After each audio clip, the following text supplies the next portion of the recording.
Welcome to the Nerd Party. Hi, this is Nick Anastasiou, story editor on Star Wars The Clone Wars and Star Wars Bad Batch. And you are listening to Aggressive Negotiations.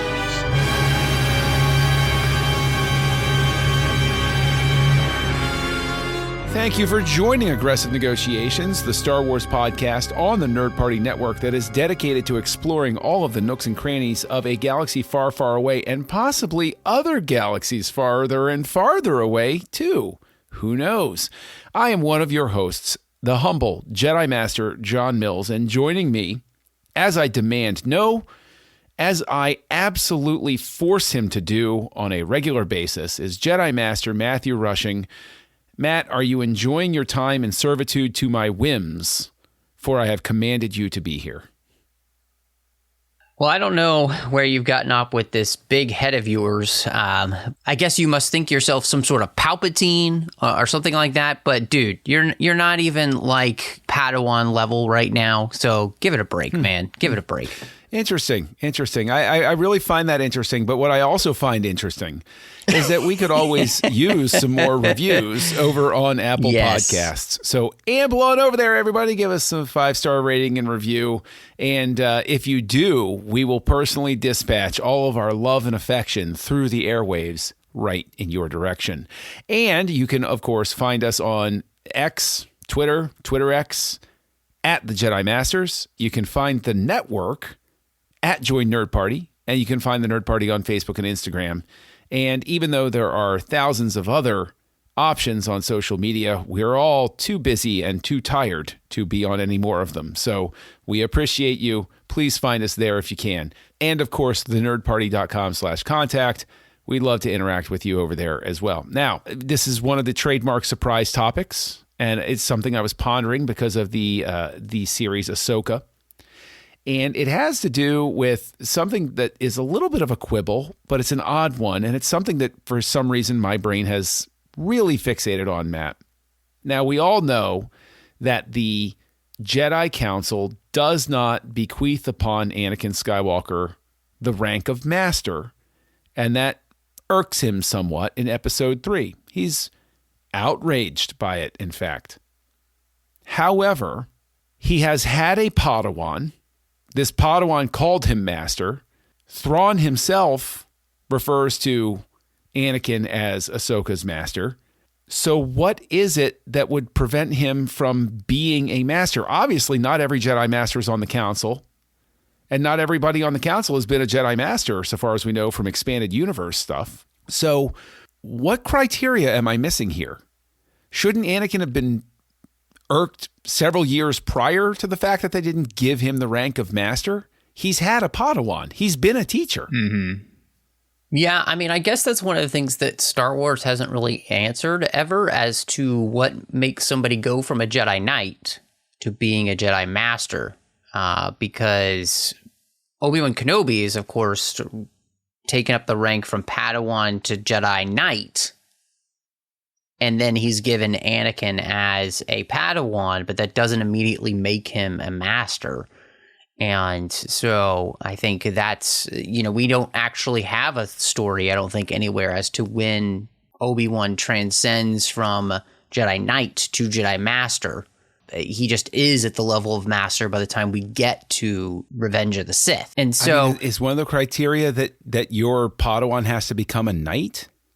Is that a possibility? That could be a possibility, which means that Anakin would never have been able to become a Master because Ahsoka leaves the Order and therefore never becomes a Knight. So I think that is a really interesting question, though, to ask. And I'm sure, you could probably go on, Wikipedia and kind of read about things that maybe done in the EU, or maybe they're being somewhere in the comics as to what it is that creates a Jedi Master. But it almost seems to me the difference between, to kind of take it in a religious sense, being a priest and then, being something like a bishop, and then a bishop puts you in the place to possibly become, a cardinal, And that, so there's all these different levels that you have throughout specifically the Catholic Church. And it seems like the Jedi Order kind of has that same level type of system, and that there's something that would, and maybe it's a level of enlightenment in the Force. Maybe it's just the will of the Council who elevates people to master level, which then gives them the ability to be people that would be considered to be someone you might have sit on the Jedi Council then. I think that's actually a really interesting question. I like the fact that you go for the hierarchy of the priesthood, because that is an important distinction where there are certain responsibilities where it literally is a rank, if you will. But at the core, it's the same role. It's just one has more bureaucratic responsibility. And that would likely seem to get at why the Jedi, more than any other religious order you might look at in a fantasy setting, should have stayed out of the bureaucratic business to begin with. But that then begs the question of how would the rank of master or the designation of Jedi Master have been achieved in the less orderly days when there were simply practitioners out there, when it was a little bit more the way people imagined it was before the prequels came about, where you would have a Jedi over here, or I guess what you would have called in the Ahsoka series, Boken Jedi, where they're just out there being Jedi. How do they, was it a term that even existed before the Order came about, I guess would be the question. Or or would people simply have been Jedi, no knight, no master, just Jedi was the only necessary appellation for what you were? It does seem like that there is something to age with it, because, and Anakin's complaining about the fact that, he's not being made a master. Obi-Wan mentions that being on the council at his age is an incredible honor. And so that based off of, of course, species, right? Yoda lives much longer than, say, Anakin or Obi-Wan. That there is some sort of experience level based off of age that may, kind of get you to the master level. So you've been a Jedi Knight for a certain amount of time. As long as you're seen as somebody who's, truly following the tenets of the Jedi Order and the will of the Force, then perceived by the Council, you would be, you would transcend from one level to the next. It's interesting too, because, we just rewatched, had some people over and we rewatched episode 1, and, Obi-Wan says, you would be on the Council if you would just be obedient, basically. And so it seems to be that Qui-Gon Jinn is not just a Jedi Knight, but he is a Jedi Master, and that he could be elevated even higher if he would be obedient. If he would be seen as following the unwritten rules of the Jedi Order in some ways. I feel like that's almost what he's breaking, and so therefore that's where the issue comes in. But is it a possibility here that we've accidentally given a headcanon reason? If we bring in the quasi-official backstory of Qui-Gon, because I don't know if that got wiped away when Disney threw away the old EU or not. I think we agree that the prequel era EU seems to have survived relatively-ish intact. And we know that Qui-Gon, because we've been reading the Jedi Apprentice series, had a student before Obi-Wan.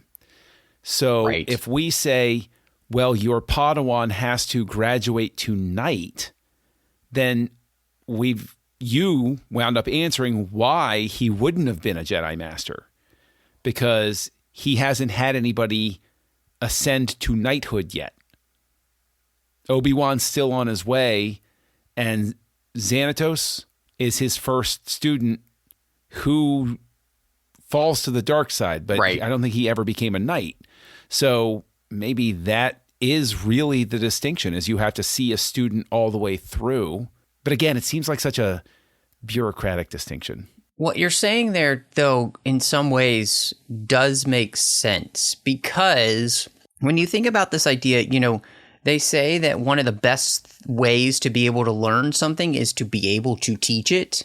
Mm-hmm. And so it would almost make sense as to why the Jedi Order then would require somebody to have brought somebody to full completion of their own Jedi Knight journey to then be able to be a master. Because then becoming a Jedi Knight is your undergraduate degree, but becoming a Jedi Master is being able to teach somebody else to get their undergraduate degree. But they would have, and again, this speaks to the bureaucratic nature of it, they would have that alternate path to being a master could be being placed on the Jedi Council, because maybe the Force never called somebody to be a teacher, but they've been long enough.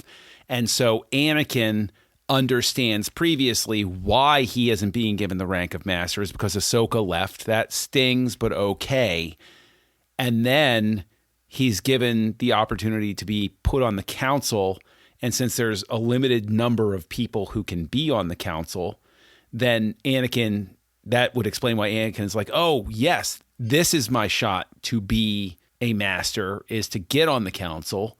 And then they say, but we're not going to give you that rank. So basically the two different ways he could get it, he's now been robbed of it a second time.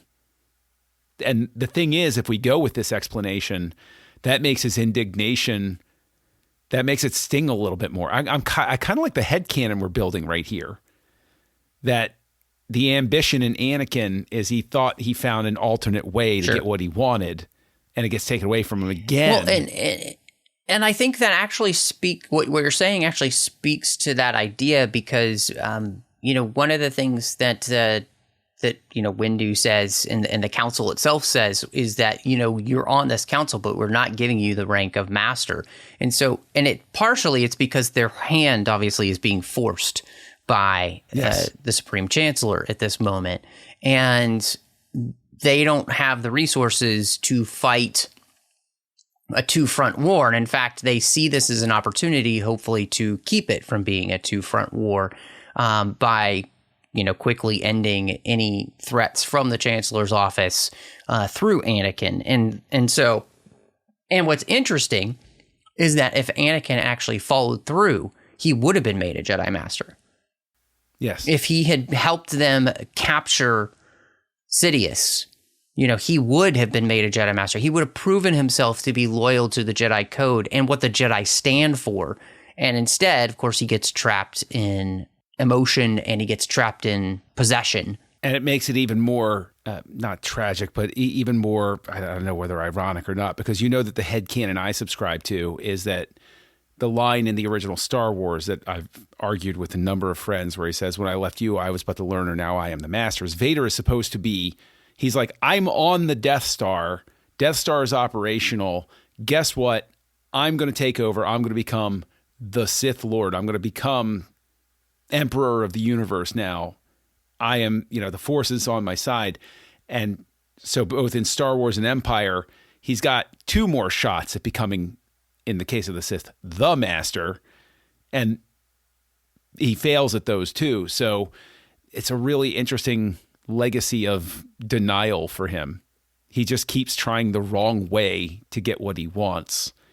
But then, of course, he winds up, making good and having one heck of a cameo appearance in the Ahsoka series. And I do think that that's the interesting thing, is that through that whole sequence is that he actually, I think, finally is able to be the person he was always could have been if he had made the right choices. Yeah. And I think that's the beauty of that whole sequence, and therefore allows us almost to have a fully realized arc for Anakin Skywalker. And I think this is just one of the reasons why, I've railed against the sequels for so long because of their inability and unwillingness to use Force ghosts the way they should have. Because the whole point of becoming a Force ghost was to be able to impact what was happening in the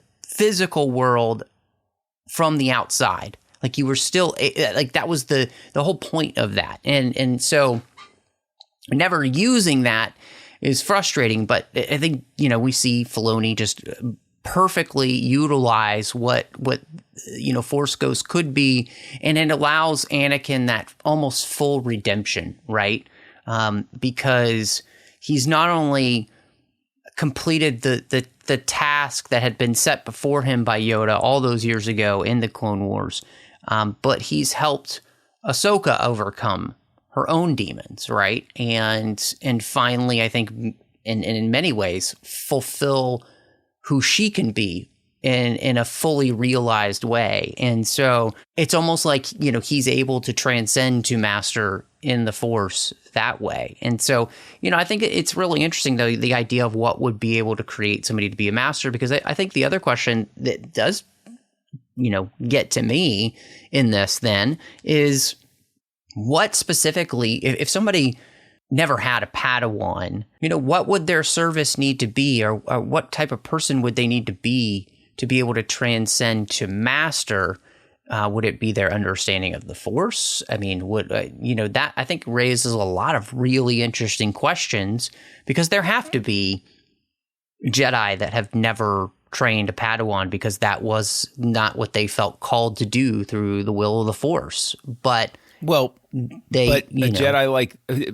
But like a Jedi like that, first and foremost, I think that there's a compulsion among anybody that studies a subject to become a teacher in some respect.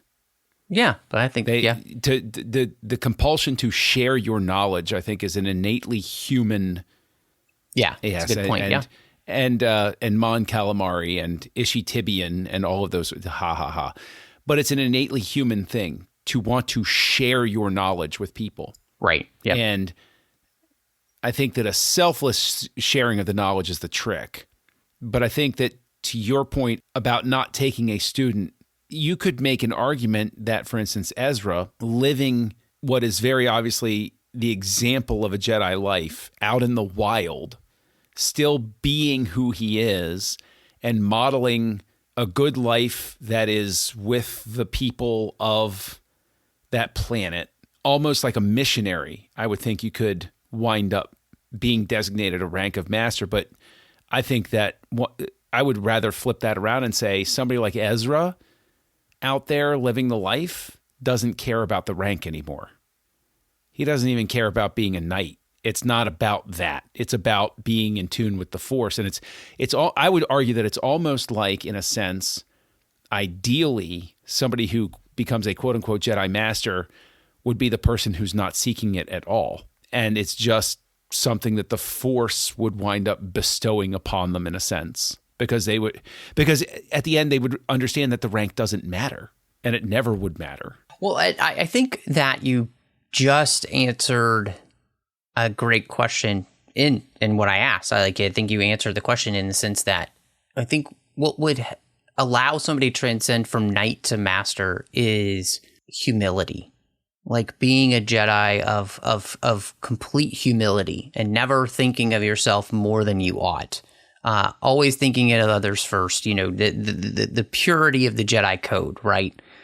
In that sense. And I think that's exactly, you would be able to have Jedi that maybe, they didn't have a Padawan. Maybe, they worked in the temple training younglings and that was their job. So they never actually had the opportunity, or maybe they were a Jedi who you could almost see Qui-Gon going down this road of studying the mysteries of the Force in depth, around the galaxy, and not having a Padawan because he's always on the move. And, but yet there's a deep sense of humility that the Council recognizes, and therefore that sense of being and recognition of one's being would then allow the Council to be able to say, yes, you should be a master because of that.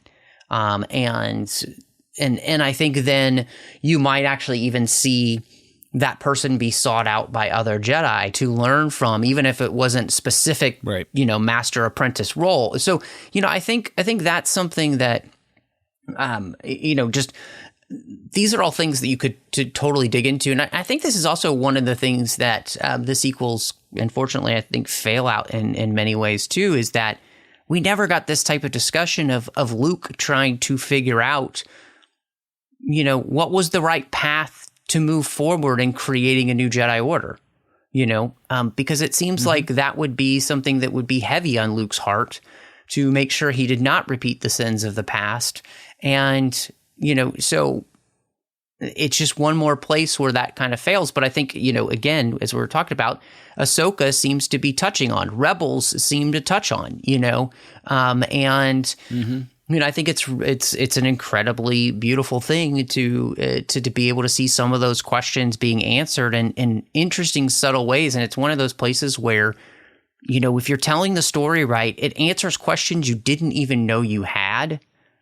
And that's the beauty of something like, the Rebel series or what we're getting in Ahsoka. So, well, being the person who likes to do bad comedy in my brain, I also envision, say, Obi-Wan dies and his ghost is freed and he shows up on Dagobah and he's like, "Yo, what's up, Yoda? I'm a ghost now." And Yoda looks at him and says, "Happy to talk to you, I am. Given the way things went, you're not a master anymore. You're a Jedi Knight. I want to get that straight with you right now, punk. Anakin might have never finished training, but I wish you hadn't finished training.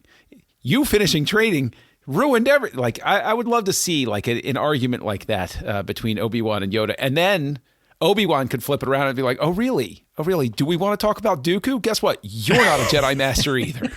Right? And it's just, so it's like something you could revoke. So in their darker moments, they're pulling the rank of master away from each other. Oh man. Yeah. I think it would be interesting and kind of funny almost to have like a comedy bit of the two just sitting on, a log in this Force spirit realm, just shooting the crap with each other and bickering back and forth or whatever. Yeah, it could be pretty funny. So. Oh man, no, you could actually have a short series where the two of them are like walking through the world between worlds, and then like they happen across those portals where historical events are happening, and Yoda's like, "Oh, see this? I wish to." And Obi-Wan looks and he's like, "No, keep moving, I'm going down to this one. I don't even want to see this one," because it's like flashes of his life of like, the chase of Zam Wessel on Coruscant. And Obi-Wan's like, no.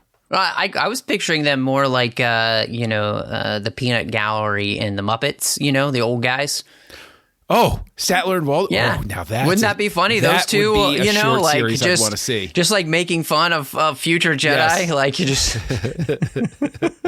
Yes. Well, see, then you have. Yeah. Okay. Anyway, I could go in a lot of interesting places. But you know what else can go in a lot of interesting places? It's reaching out to you online and giving you crap about all of these ideas that we're discussing. So, Matt, where can people reach out to you, find you out there in the netherworld of the internet force? Yes. Well, you can find me all over social media under the name Matt Rushing02. So just try the different social media platforms. You'll find me there if I'm there. You can also find me here, of course, on this network talking about Harry Potter. Each and every chapter, one chapter at a time on Owl Post with Dre Kaufman. You can also find me over on the TFM network with a bunch of shows. You can find me in the 602 Club talking about all of the franchises we love outside of Star Trek. You can also find me talking a lot of Star Trek and literary treks, The Orb, Warp 5, Saddle Up, and Strange New Worlds. But John, maybe people want to pitch their art for our wonderful idea of Obi-Wan and Yoda. Where would they be able to find you? Well, gosh, you can find me out there as Kessel Junkie out in the wilds of the internet, unable to quit X. Even if it changes its name to Y, I'll still be there. And you can find me right here on the network, co-hosting a show called House Lights with Darren Moser and Tristan Riddell, where we look at the work of directors and blah, blah, blah, all of that stuff. We have a really good time on that. And won't you join us and have a good time too? But speaking of good times, I think that they are serving some Corellian brandy over at the Jedi Temple cafeteria, Matt. So why don't we go ahead and close these negotiations? John, negotiations are closed. Join the revolution. Join the Nerd Party.